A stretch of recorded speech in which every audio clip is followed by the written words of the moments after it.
malheureusement, si vous connaissez Clotaire, le personnage dans Le Petit Nicolas, et si vous apprenez que j'ai eu 4 sur 20 au baccalauréat en philo, bien entendu, j'ai quand même eu mon bac, eh bien là, ça fait mal. Bonjour, après mon petit tour au piquet, me voilà enfin là.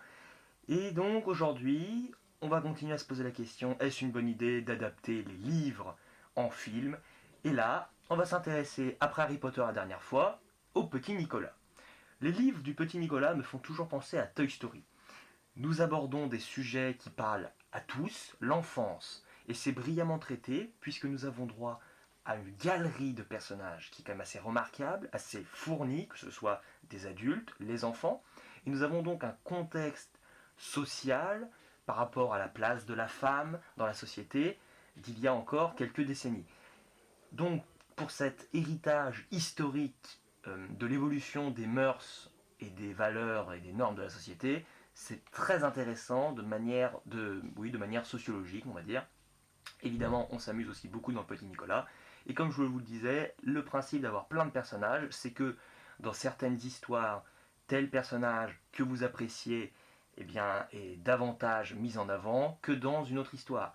Et en fonction des trames, comme je vous assure que le Petit Nicolas, si vous ne connaissez pas les livres, il faut vraiment vous y mettre, parce que ces romans, sont comme une toile d'araignée, vous tirez sur un fil d'araignée, et là, vous trouvez un personnage qui va peut-être vous plaire, plus ou moins. Alors, on ne peut pas être fan, pour moi, de tous les personnages. Celui d'Alceste est particulièrement...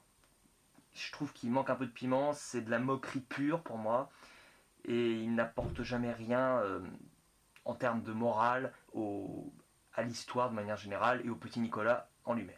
Mais c'est un détail, vous voyez, si vous n'aimez pas Alceste, vous l'apprécierez peut-être dans un épisode et pas dans l'autre. C'est aussi ça le principe. C'est la force de Petit Nicolas.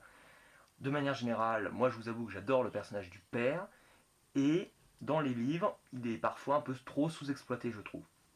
Et là, donc j'en arrive au film, le premier film du Petit Nicolas, donc qui est sorti en 2009, si je ne m'abuse. J'avais beaucoup déjà apprécié le casting qui avait été proposé pour le Petit Nicolas, évidemment. Cadmerade et Valérie Lemercier en duo fantastique pour jouer le père et la mère du Petit Nicolas.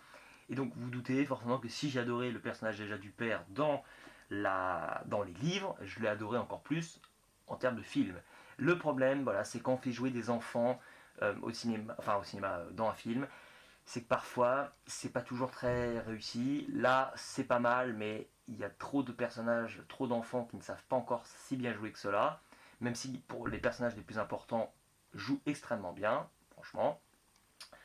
Et la force, et c'est aussi peut-être la faiblesse du film, c'est qu'on enchaîne les sketchs avec des histoires qu'on connaît déjà. Alors que le film suivant du Petit Nicolas en vacances, est pour moi bien en deçà du premier, mais il essaye quand même de proposer autre chose que ce qu'on connaît avec les livres. Alors c'est bien plus bancal, le scénario et toute l'histoire des parents de Petit Nicolas qui ne s'aiment plus, qui d'un coup t'en as une, enfin t'as Valérie Mercier qui tombe dans les bras d'un cinéaste chauve.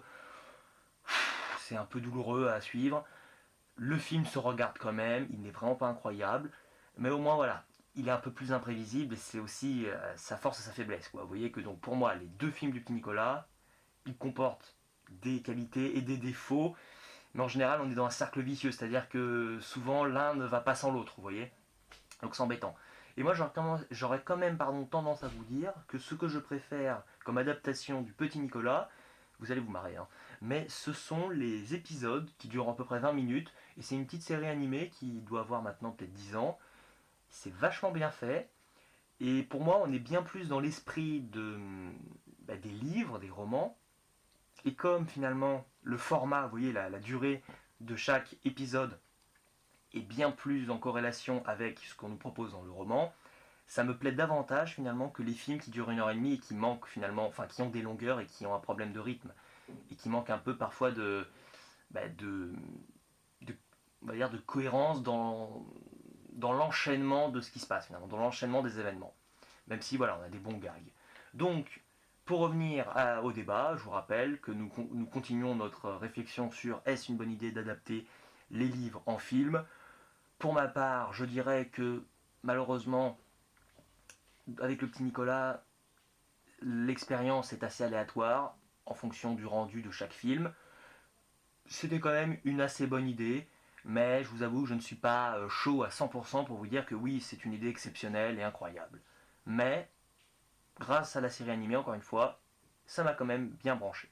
La maîtresse m'a demandé de faire des progrès, sauf que progrès, je ne sais pas ce que ça veut dire. Il faut que je cherche ça dans un dictionnaire de la bibliothèque, mais c'est marrant, c'est que dès que Baptiste vient, je ne retrouve plus certains livres après qu'il soit parti finalement. C'est assez mystérieux. Bah tiens, bizarrement, le seul livre qui m'a laissé, c'est celui de philosophie. Assez révélateur, vous pensez pas? On va regarder alors, progrès. On n'y voit toujours rien là-dedans. Alors, progrès. Ça va être un peu loin, vous savez, avec un casque, c'est pas toujours simple. Page 369. Alors, vous êtes prêts? Approchez-vous. Progrès et perfectibilité. Qualifier de progrès la transformation graduelle d'une chose, d'un être, d'un état de la réalité, ne préjuge pas du sens positif de la transformation évoquée. Bon, vous savez quoi, je vais faire un truc que j'aurais déjà dû faire il y a un petit moment.